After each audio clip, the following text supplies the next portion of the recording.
ଜୟ ଜଗନ୍ନାଥ। ହେଲେ ଆମେ ଆଜି ଆଉ ଗୋଟିଏ ସୋସିଆଲ ସାଇନ୍ସ ଆଲୋଚନା କରିବା।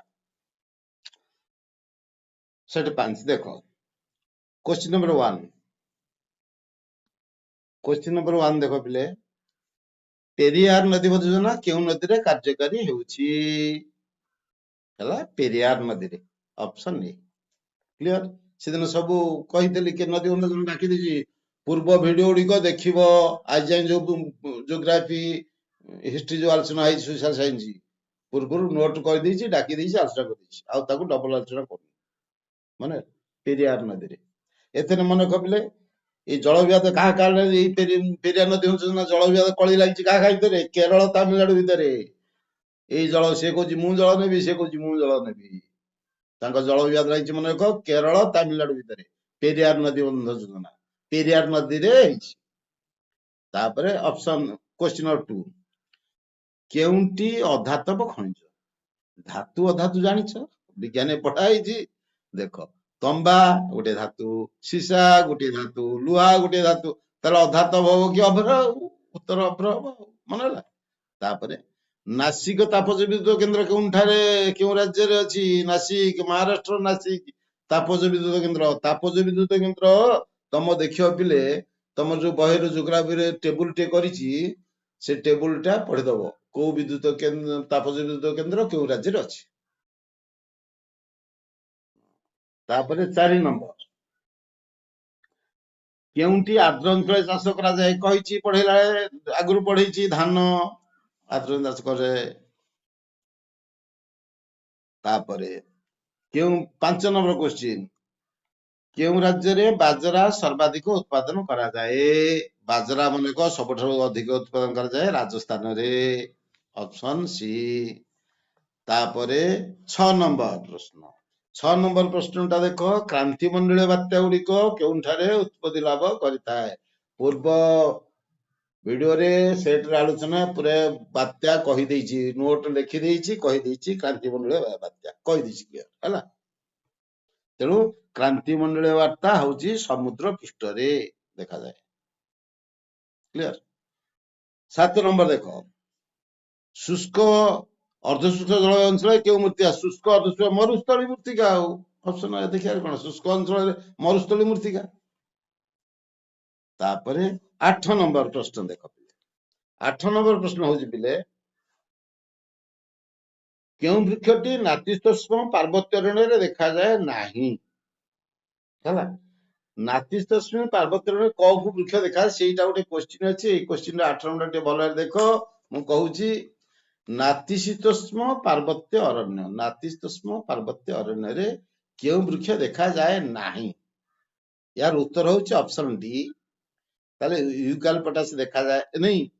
ଦେଖାଯାଏ ନାହିଁ। ଏଥିରେ ମ୍ୟାଗ୍ନୋଲିଆ ଦେଖାଯାଏ, ଲରେଲ ଦେଖାଯାଏ, ଏଗୁରା ଦେଖାଯାଏ। କିଏ କିଏ ଦେଖାଯାଏ ଆଜି କହିଦଉଛି ମନେ କି ଶୁଣ। କିଏ ଦେଖାଯାଏ ନାହିଁ, ପୁଣି ତାର କେତେ ବୃଷ୍ଟି ଦରକାର, କେତେ ତାପମାତ୍ରା ଦରକାର କହିଦଉଛି ମନେ ରଖ।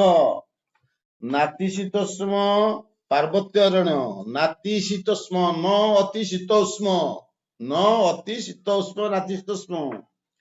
ଇଏ ଦେଖାଯାଏ ଦକ୍ଷିଣ ଭାରତର ନୀଳଗିରି ପର୍ବତ, ତାପରେ ଆନାମାଲାଇ ପର୍ବତ, ତାପରେ ପାଲିନ ପର୍ବତ ଅଞ୍ଚଳରେ ଦେଖାଯାଏ। ନାତିଶୀତୋଷ୍ଣ ପାର୍ବତ୍ୟ ଅରଣ୍ୟ ଦେଖାଯାଏ 3 ଜାଗାରେ।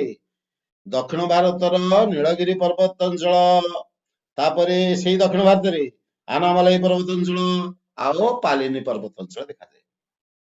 ଦକ୍ଷିଣ ଭାରତରେ 3 ଜାଗା, ନୀଳଗିରି ପର୍ବତମାଳା, ଆନାମାଲାଇ ଆଉ ପାଲିନି ପର୍ବତମାଳା। ପୂର୍ବ ଭାରତରେ ଆସାମ ସ୍ଥିତ, ଆସାମରେ ଯୋଉ ପାର୍ବତ୍ୟ ଅଞ୍ଚଳ ଅଛି, ପୂର୍ବ ଭାରତରେ ସେଠି ମଧ୍ୟ ଏଇ ନାତିଶୀତୋଷ୍ଣ ପାର୍ବତ୍ୟ ଅରଣ୍ୟ ଦେଖାଯାଏ। କହିଲା 1500 ମିଟରରୁ 2850 ମିଟର ଉଚ୍ଚତା ମଧ୍ୟରେ ଅରଣ୍ୟ ଦେଖାଯାଏ। ଭୂପୃଷ୍ଠରୁ କେତେ ଉଚ୍ଚତା ଦେଖାଯାଏ? 1500 ରୁ 2850 ମିଟର ଉଚ୍ଚତା ମଧ୍ୟରେ ଦେଖାଯାଏ। ବୃଷ୍ଟିପାତ 15 ସେଣ୍ଟିମିଟର, ବାର୍ଷିକ ବୃଷ୍ଟିପାତ 15 ସେଣ୍ଟିମିଟର ଅଧିକା। ହାରାହାରି ତାପମାତ୍ରା ହଉଛି 18 ଡିଗ୍ରୀ ସେଣ୍ଟିଗ୍ରେଡ। ତାପମାତ୍ରା ମାନେ ହେଲା 18 ଡିଗ୍ରୀ ସେଣ୍ଟିଗ୍ରେଡ। ବୃଷ୍ଟିପାତ ହେଲା ବାର୍ଷିକ ବୃଷ୍ଟିପାତ 15 ସେଣ୍ଟିମିଟରରୁ ଅଧିକ। ବୃକ୍ଷ ଗୁଡିକ କେତେ ଉଚ୍ଚତା ହେଇଥାନ୍ତି ନା 15 ମିଟରରୁ 18 ମିଟର ପର୍ଯ୍ୟନ୍ତ ଉଚ୍ଚତା ହେଇଥାନ୍ତି। ଗଛ ଗୁଡିକ ଏଇ ଅରଣ୍ୟକୁ ଦକ୍ଷିଣ ଭାରତରେ କହନ୍ତି ସୋଲାସ ହେଲା। ଦକ୍ଷିଣ ଭାରତରେ ଏହାର ସ୍ଥାନୀୟ ଭାଷାରେ କହନ୍ତି, ଦକ୍ଷିଣ ଭାରତର ଲୋକମାନେ ତାଙ୍କ ସ୍ଥାନୀୟ ଭାଷାରେ ଏଇ ନାତିସ୍ତୋଷ୍ମ ପାର୍ବତ୍ୟକୁ କହନ୍ତି ସୋଲାସ। ଦେଇଛି ନୋଟ ସବୁ ଦେଇଛି ଦେଖିବ। ଏଇ ଅରଣ୍ୟରେ କୋଉ କୋଉ ଗଛ ଦେଖେ? ମ୍ୟାଗ୍ନୋଲିଆ, ଲରେଲ, ରୋଡେନଡ୍ରଟନ, ୟୁକାଲିପଟାସ, ଏଇ ଗଛ ଦେଖାଯାଏ ହେଲା। ଇଏ ହଉଛି ସବୁ, ଏଇ ଯୋଉ ଗଛ ଗୁଡିକ ହଉଛି ଇଏ ବିଦେଶରୁ ଆସିଛି। ଏଇ ଗଛ ଗୁଡିକ ବାହାରୁ ଆସିକିରି ଲଗିଆ ହେଇଛି, ବିଦେଶୀ ଗଛ ହେଲା। ତାର ଦେଖାଯାଏନି କି ଆକାଶିଆ। କ୍ଲିୟର? କଣ କଣ ଦେଖାଯାଏ କହିଲି ମନେ ରଖ। ଏକ ହଉଛି ମ୍ୟାଗ୍ନୋଲିଆ, ଲରେଲ, ରୋଡେନଡ୍ରଟନ, ୟୁକାଲିପଟାସ। ତାହେଲେ ଏଇ ଗଛ ତାହେଲେ ସବୁବେଳେ ଦେଖାଯାଏ।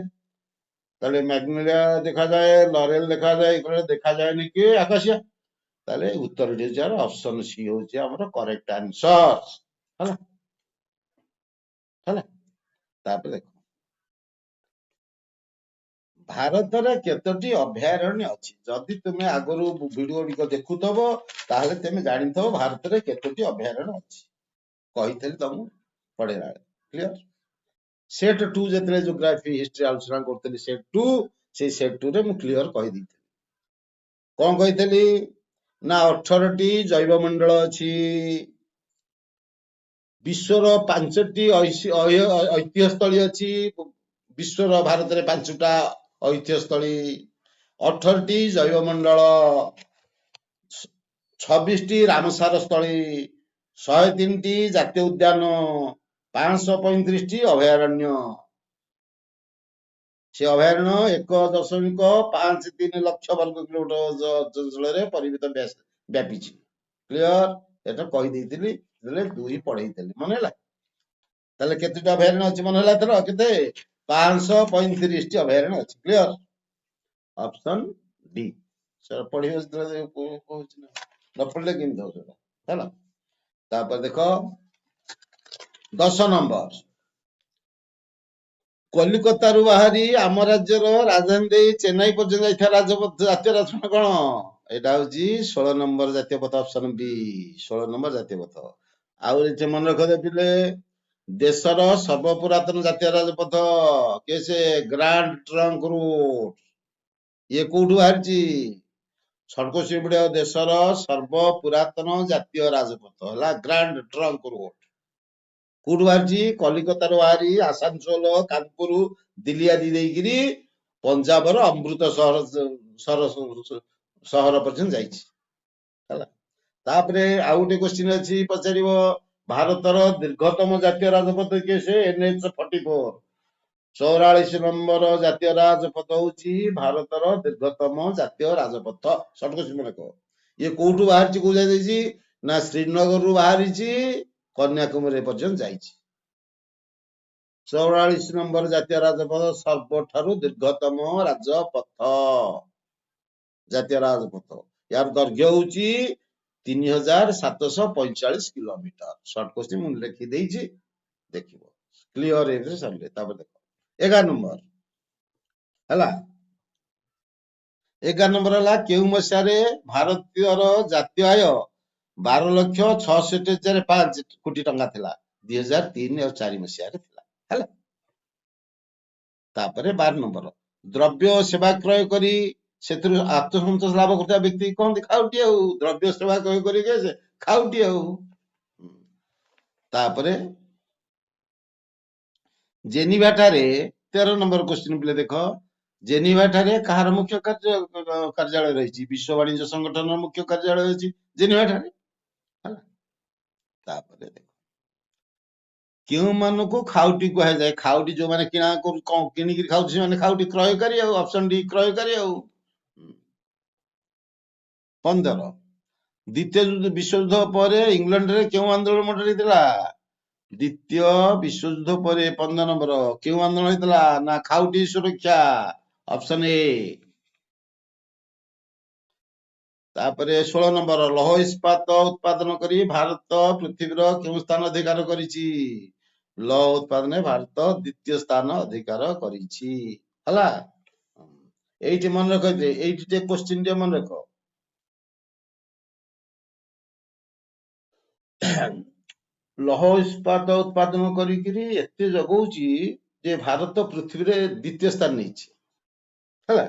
106.5 ନିୟୁତ ଟନ 106.5 ନିୟୁତ ଟନ ଲୌହ ଇସ୍ପାତ ଉତ୍ପାଦନ କରୁଛି। 106.5 ନିୟୁତ ଟନ ବର୍ଷକୁ ହେଲା।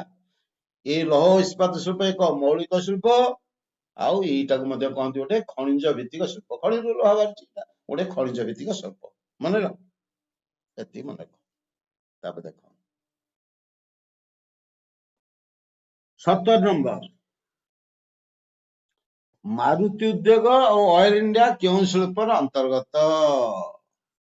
এইটা হচ্ছে পিলে মিলিত শিল্পর অন্তর্গত। এই যে রাষ্ট্রায়ত্ত শিল্প বেসরকারি সমবায় এটা মিলিত শিল্পটি মনে রাখ। মিলিত 17 নম্বরটা মনে রাখা উত্তরে মিলিত শিল্প ଅନ୍ୟ ନାମ ହେଲା ଯୌଥ ଶିଳ୍ପ ବୋଲେ ମିଶିକିରି କରିଛେ। ତାହେଲେ ମିଳିତ ଶିଳ୍ପ ବା ଯୌଥ ଶିଳ୍ପ କାହା କୁହନ୍ତି ନା ଯେଉଁ ଶିଳ୍ପ ଉଭୟ ସରକାର ଏବଂ ବେସରକାରୀ ସଂସ୍ଥା ର ମିଳିତ, ସରକାରୀ ସଂସ୍ଥା ବେସରକାରୀ ସଂସ୍ଥା ବା ଜଣେ ବ୍ୟକ୍ତି ବି ତା ସହିତ ମିଶି କରିପାରିବ, ହେଇଥାଏ ସେଇଟା ହେଲା ଆମର ମିଳିତ ଶିଳ୍ପ ବା ଯୌଥ ଶିଳ୍ପ ହେଲା। ତାପରେ ଦେଖ ହେଲା 18 ନମ୍ବର ଚିତ୍ରଟି ଦେଖ। ଫାର୍ଷ୍ଟ ହେଇଛି ଏ ଦେଇଛି ବ୍ୟାଘ୍ର ପ୍ରକଳ୍ପ, ଏଇ ଜାଗାଟାରେ ବ୍ୟାଘ୍ର ପ୍ରକଳ୍ପ ଦେଇଛି। ସେକେଣ୍ଡ ଦେଇଛି ଏଠି କଣ ଆଣବିକ, ଏଇଠି ଯୋଉ ପିଲେ ଏଇ ଯୋଉ ଜାଗାଟା ଦେଖ ଇଣ୍ଡେକ୍ସ ଦେଇଛି ହେଲା। ସେକେଣ୍ଡ ଦେଇଛି ଆଣବିକ ଶିଳ୍ପ କେନ୍ଦ୍ର। ଥାର୍ଡ ଦେଇଛି, ଏଇ ଥାର୍ଡ ଜାଗାଟା ଦେଇଛି କଣ ନା ଶିଳ୍ପାଞ୍ଚଳ ହେଲା। ତାହେଲେ ତମେ ତା ପୂର୍ବରୁ ଦେଖିବ ଜାଣିବ। ବ୍ୟାଘ୍ର ପ୍ରକଳ୍ପ କହିଦେଇଛି, ଫାର୍ଷ୍ଟ ହେଇଛି ବ୍ୟାଘ୍ର ପ୍ରକଳ୍ପ। ବ୍ୟାଘ୍ର ପ୍ରକଳ୍ପ କୋଉ କୋଉ ଜାଗାରେ ଅଛି ତମକୁ କହିଥିଲି, ଥରେ କହିଥିଲି, ମନେ ରହି ଆଉ କେତେଥର କୁହାଯିବ। ବ୍ୟାଘ୍ର ପ୍ରକଳ୍ପ କୋଉଠି ଆସାମର, ମନେଖ ଏ ଜାଗାଟା କୋଉ ଜାଗା ହେଇଥିବ ଭାରତର ମାନଚିତ୍ରକୁ କୋଉ ରାଜ୍ୟ କୋଉଠିରେ ଅଛି ଆଗେ ଦେଖିକିରି କ୍ଲିୟର ମନେ ରଖିବ, ହେଲେ ଯାଇକି ବୁଝିପାରିବ। ଆସାମଟା ଏ ଜାଗାରେ ତେବେ ଭାବ ଆସାମ ଇଆଡେ କୁଆଡେ ଥବ, ଇଆଡେ କୁଆଡେ ଥବ ଆସାମ, ହେଲେ କେମିତି ହବ? ବୁଝି ହଉଛି ନା ନାଇଁ? ହବନି। ତାହେଲେ ବ୍ୟାଘ୍ର ପ୍ରକଳ୍ପ ହେଲା ମନେ କହ ଆସାମର ମାନସ, ଆସାମ ସେଠି ଅଛି କି ନାହିଁ? ଝାଡଖଣ୍ଡର ପାଲୁମ, ଝାଡଖଣ୍ଡ ସେଠି ଅଛି କି? ଝାଡଖଣ୍ଡ ଏଠି, ଓଡିଶା ପାଖକୁ ଝାଡଖଣ୍ଡ ଏଠି, ମନେ ଚିତ୍ର ଜାଣିବ, ନହେଲେ କେମିତି ହବ?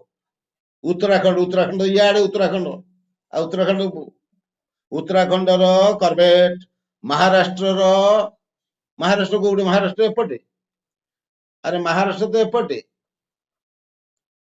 ଆଉ ସେପଟେ ମହାରାଷ୍ଟ୍ର ଭାବିଲେ କିନ୍ତୁ ଜାଗା ଜାଣିବା ଦରକାର ଆଉ।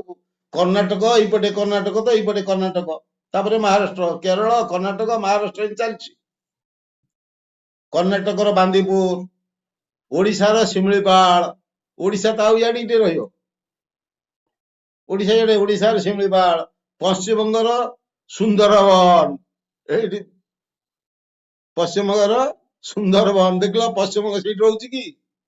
ପଶ୍ଚିମବଙ୍ଗ ସେଇଠି ରହୁଛି କି? ରହୁଛି, ପଶ୍ଚିମବଙ୍ଗ ସେଇଠି ରହୁଛି। ତାହେଲେ ପଶ୍ଚିମବଙ୍ଗର ସୁନ୍ଦରବନ ସେ ଜାଗାଟା ହବ, ତାହେଲେ ଅପସନ ଡି ସୁନ୍ଦରବନ ହବ। ଏମିତି ମାନଚିତ୍ରକୁ ଦେଖ, ଦେଖିବା ଗୋଟେ ଦିନ ମାନଚିତ୍ର ସବୁ ରାଜ୍ୟର ଚିତ୍ର ଗୋଟେ ଦେଇକି ଟିକେ କହିବା। ସେମିତି 19 ନମ୍ବର, ଚିହ୍ନିତ ଆଣବିକ ଶକ୍ତି କେନ୍ଦ୍ର ନାମ କଣ? ଆଣବିକ ଶକ୍ତି କେନ୍ଦ୍ରର ନାମ କଣ?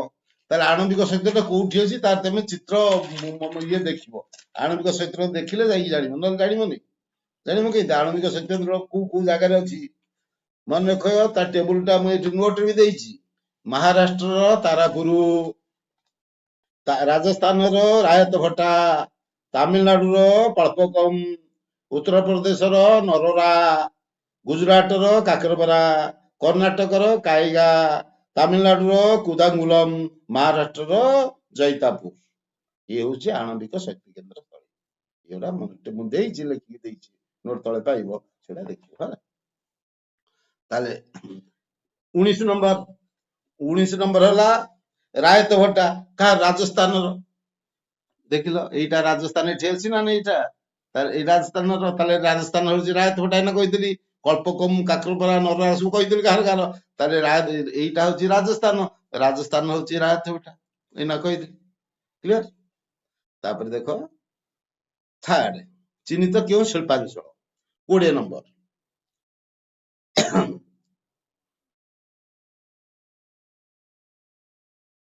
এইটা କୋଉ ଜାଗା? ଶିଳ୍ପାଞ୍ଚଳ କୋଉଠି କୋଉଠି ଅଛି? ଶିଳ୍ପାଞ୍ଚଳ ଟେବୁଲ ଗୋଟେ ଦେଇଛି, ବହିର ବଡ ଟେବୁଲ ଦେଖିବ। ଏଇଟା ହଉଛି ମଦୁରାଇ ହେଲା। ଏଟା କୋଉ ଜାଗାରେ ଯାଉଛି? ଏଇଟା କୋଉ ଜାଗାରେ ଯାଉଛି ତମେ ଜାଣିପାରିବନି ଯେ ତାମିଲନାଡୁରେ ଯାଉଛି। ତାମିଲନାଡୁର ମଦୁରାଇ ଜାଣିବାକୁ ପଡିବ ତମେ। ଏ ଜାଗାଟା ହଉଛି ତାମିଲନାଡୁ, ତା ତଳକୁ କେରଳ, ଏଇଟା କେରଳ ମଦୁରାଇ। ତାପରେ ଦେଖ 21 ନମ୍ବର ହେଲା।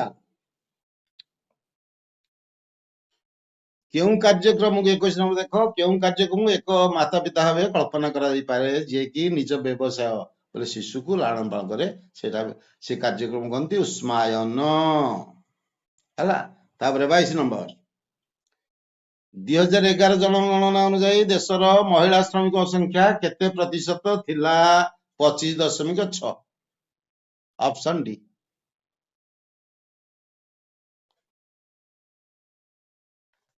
2023 ନମ୍ବର 2004-5 ମସିହାରେ ଜାପାନରେ ହେକ୍ଟର ପିଛା କେତେ କ୍ୱିଣ୍ଟାଲ ଧାନ ଉତ୍ପାଦନ ହୋଇଥାଏ? ହେକ୍ଟର ପିଛା ଅପସନ ଡି 65.8 କ୍ୱିଣ୍ଟାଲ ଅମଳ ହୋଇଥାଏ ହେଲା ହେକ୍ଟରକୁ।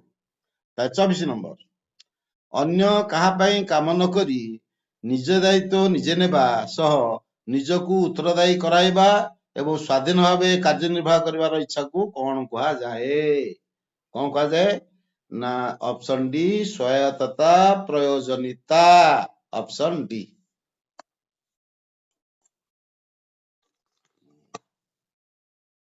କେଉଁଠି ଦାରିଦ୍ର୍ୟର କାରଣ ନୁହେଁ? ଆରେ ତେବେ ଜାଣୁଥିବ ଦାରିଦ୍ର୍ୟ କାରଣ। ଲୋକ ଯଦି ବଢିବେ ତାହେଲେ ଅସୁବିଧା, ଖାଇବାକୁ ମିଳେନି, ଦାରିଦ୍ର୍ୟ ଘଟିବ। ଲୋକ ଯଦି କମିଯିବେ ତାହେଲେ କଣ ନା, ଏଇଟା ତାହେଲେ ମନେ ହେଲା।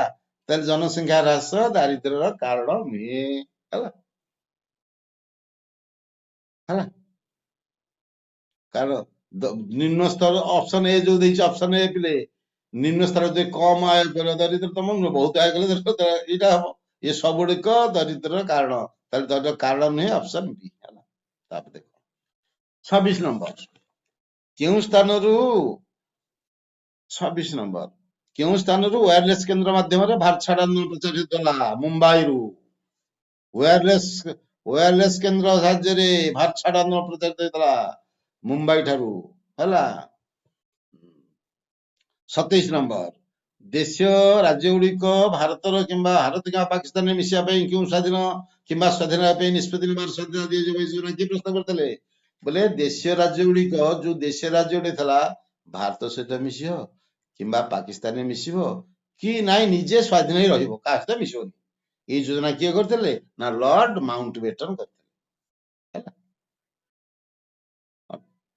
ଦକ୍ଷିଣ 28 ନମ୍ବର ଦେଖ ପିଲେ, ଦକ୍ଷିଣ ଆଫ୍ରିକାରେ କେଉଁମାନଙ୍କ ଦ୍ୱାରା ବର୍ଣ୍ଣ ବୈଷମ୍ୟ ନୀତି ପ୍ରଣୟନ ହୋଇଥିଲା?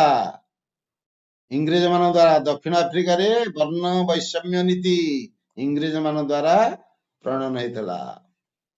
29 ଇଂରେଜ ସରକାର ବିରୁଦ୍ଧରେ ମହାତ୍ମା ଗାନ୍ଧୀ ଦ୍ୱାରା ପରିଚାଳିତ କେଉଁ ଆନ୍ଦୋଳନ ପ୍ରଥମ ଗଣ ଆନ୍ଦୋଳନ?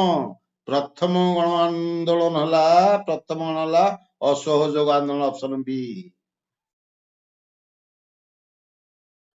30 ନମ୍ବର କେଉଁ ଦିନଟିକୁ ଭାରତର ପ୍ରଥମ ସ୍ୱାଧୀନତା ଦିବସ ରୂପେ ପାଳନ କରି ଘୋଷଣା କରାଯାଇଥିଲା?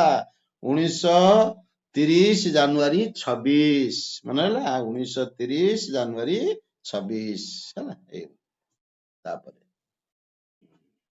କେବେଠାରୁ ଭାରତର ମିଶ୍ରିତ ଅର୍ଥନୀତି ପ୍ରବର୍ତ୍ତିତ ହେଲା? 1950 ହେଲା। ତାପରେ ଉପଗ୍ରହ ଯୋଗାଯୋଗ କେନ୍ଦ୍ର କେଉଁଠାରେ ଅବସ୍ଥିତ? ଆରଭି। ଉପଗ୍ରହ ଯୋଗାଯୋଗ କେନ୍ଦ୍ର କୋଉଠି ଅବସ୍ଥିତ? ନା ଆରଭି। ଏଟା ଅପସନ ସି।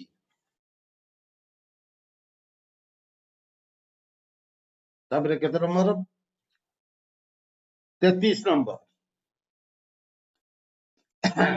କେବେ ଓଡିଶା ସେକେଣ୍ଡାରୀ ଏଜୁକେସନ ଆକ୍ଟ ପ୍ରଣୀତ ହେଲା? 1953 ମସିହାରେ ଓଡିଶା ସେକେଣ୍ଡାରୀ ଏଜୁକେସନ ଆକ୍ଟ ପ୍ରଣୀତ ହେଲା 1953 ମସିହା।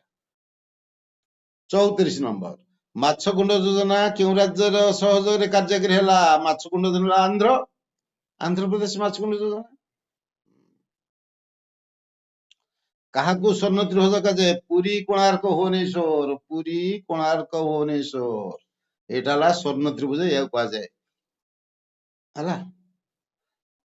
ତାପରେ 36 ନମ୍ବର, ଓଡିଶାରେ ଓଡିଆ ଭାଷାରେ ପ୍ରକାଶିତ ପ୍ରଥମ ସମ୍ବାଦପତ୍ର ନାମ କଣ? ନା ଉତ୍କଳ, ପ୍ରଥମ ସମ୍ବାଦପତ୍ର ଓଡିଶାର, ମନେ ରଖ, ଉତ୍କଳ ଦୀପିକା ହେଲା। ତାପରେ 37, କିଏ ଲର୍ଡ କର୍ଜନକୁ ପ୍ରଭାବିତ କରି ଓଡିଶା ଗସ୍ତରେ ଆଣିଥିଲେ? ଓଡିଶା ଗସ୍ତରେ ବୁଲିବାକୁ ଆଣିଥିଲେ କି ସେ? ମଧୁସୂଦନ ଦାସ, ଲର୍ଡ କର୍ଜନକୁ ଆଣିଥିଲେ ମଧୁସୂଦନ ଦାସ ହେଲା। କେଉଁ ଆଇନ ଦ୍ୱାରା 38 ନମ୍ବର, କେଉଁ ଆଇନ ଦ୍ୱାରା ଇଂରେଜ ସରକାର ସ୍ୱତନ୍ତ୍ର ଉତ୍କଳ ପ୍ରଦେଶକୁ ସ୍ୱୀକୃତି ପ୍ରଦାନ କଲେ? 1935 ଭାରତ ଶାସନ ଆଇନ ଦ୍ୱାରା। ଅପସନ ସି, ଓଡିଶାକୁ ଉତ୍କଳକୁ ସ୍ୱତନ୍ତ୍ର ପ୍ରଦେଶ ସ୍ୱୀକୃତି ପ୍ରଦାନ କରିଦେଇଥିଲେ ହେଲା 1935 ଭାରତ ଶାସନ ଆଇନ। ତାପରେ 39 ନମ୍ବର, କିଏ ଭୁବନେଶ୍ୱର ଠାରେ ଓଡିଶାର ନୂଆ ରାଜଧାନୀ ପ୍ରତିଷ୍ଠା କରିଥିଲେ? ନୂଆ ରାଜଧାନୀ କିଏ କରିଥିଲା ଓଡିଶା? ଆଗରୁ ରାଜଧାନୀ କିଏ ଥିଲା? କୋଉଠି? କଟକ ଥିଲା। ତାହେଲେ କିଏ କରିଥିଲା? ହରିକୃଷ୍ଣ ମହାଦେବ କରିଥିଲେ ହେଲା। କିଏ ଭାରତର ବିସ୍ମାର୍କ? ସର୍ଦ୍ଦାର ପଟେଲ। ଆରେ ଭାରତର ବିସ୍ମାର୍କ କିଏ? ସେ ସର୍ଦ୍ଦାର ପଟେଲ। ଆଙ୍ଗୁଳାକୁ କଣ କୁହାଯାଏ? ଲୌହମାନବ, ଲୌହମାନବ ବା ଭାରତର ବିସ୍ମାର୍କ ହେଲେ ସର୍ଦ୍ଦାର ପଟେଲ। ତାପରେ କେଉଁ ନିର୍ବାଚନରେ ଦଳୀୟ ସଂକେତ ବ୍ୟବହାର ହୁଏ ନାହିଁ? ସରପଞ୍ଚରେ, ଆଉ ସବୁଥିରେ ପୌର ହୁଏ, ସବୁ ଲୋକସଭା ହୁଏ, ବିଧାନସଭା, ଏଇଥିରେ ହୁଏ ନାହିଁ ସରପଞ୍ଚ ନିର୍ବାଚନରେ। ତାକୁ ଦେଖ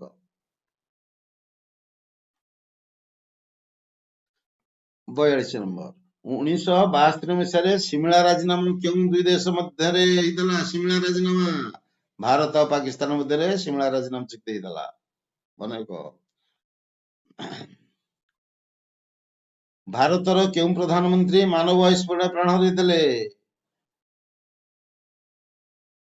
ମାନବ, ଦେଖ 43 ନମ୍ବର ଜାଣିଛ, ମାନବୋମା ଯୋଉ ମାରିଥିଲା କି ସେ ରାଜୀବ ଗାନ୍ଧୀ ଆଣି ମାରିଥିଲା, ରାଜୀବ ଗାନ୍ଧୀ ମାନବୋମାରେ, ତା ବୋଉ ଇନ୍ଦିରା ଗାନ୍ଧୀ ମରିଥିଲେ ବନ୍ଧୁକ ଗୁଳିରେ, ଇଏ ମଲେ ମାନବୋମାରେ ରାଜୀବ ଗାନ୍ଧୀ। ଶାସ୍ତ୍ରୀ ଜାଣିଛ, ତାସ୍କେଣ୍ଟ ଶାସ୍ତ୍ରୀ ଚୁକ୍ତି ହେଇଥିଲା, ଶାସ୍ତ୍ରୀ ତାସ୍କେଣ୍ଟ ଚୁକ୍ତି ଠାରେ ମରିଥିଲେ। ଇନ୍ଦିରା ଗାନ୍ଧୀ ତାଙ୍କର ଦେହ ଅଙ୍ଗ ରଖି ବନ୍ଧୁକ ଗୁଳି ଫୁଟେଇ ମାରିଥିଲେ। ରାଜୀବ ଗାନ୍ଧୀ କି ଫୁଲମାଳ ପିନ୍ଧିବାକୁ ଆସିଥିଲା, ମାରିଥିଲା ରାଜୀବ ଗାନ୍ଧୀ କି ବୋମା, ମାନବୋମାରେ ହେଲା। ତାପରେ 44, ଚକମା ଶରଣାର୍ଥୀ ମାନେ କେଉଁ ରାଜ୍ୟରେ ଆଶ୍ରୟ ନେଇଥିଲେ? ତ୍ରିପୁରାରେ ଆଶ୍ରୟ ନେଇଥିଲେ, ଅପସନ ଡି। 45 ନମ୍ବର, ନିର୍ବାଚନ ଫଟୋ ପରିଚୟ ପତ୍ର, ନିର୍ବାଚନ ଫଟୋ ପରିଚୟ ପତ୍ର ନିମ୍ନତରୁ କେଉଁଠି ନଥାଏ? ସେଥିରେ ଠିକଣା ଥାଏ, ଜନ୍ମ ତାରିଖ ଥାଏ, ବୟସ ଥାଏ, ବୃତ୍ତି ନଥାଏ। ଚାଷ କରୁଛି କି ଚାକିରି କରୁଛି, କଣ କରୁଛି ଥାଏ। ହେଲେ ଠିକଣା ଥାଏ, ଠିକଣା ଥାଏ, ଜନ୍ମ ତାରିଖ ଥାଏ, ବୟସ ଥାଏ, ନଥାଏ କୋଉଟା? ଏଇ ବୃତ୍ତି ନଥାଏ। ଏଇଟା ହଉଛି ଉତ୍ତର ଆମର ଅପସନ ଏ।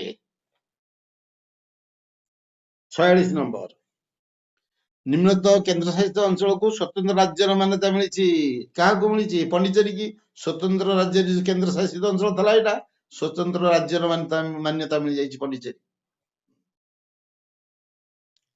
କେଉଁ ପ୍ରଦେଶଟି ବିଭାଜିତ ହୋଇ ଗୁଜୁରାଟ ରାଜ୍ୟ ଗଠିତ ହୋଇଛି? କେଉଁ ପ୍ରଦେଶ?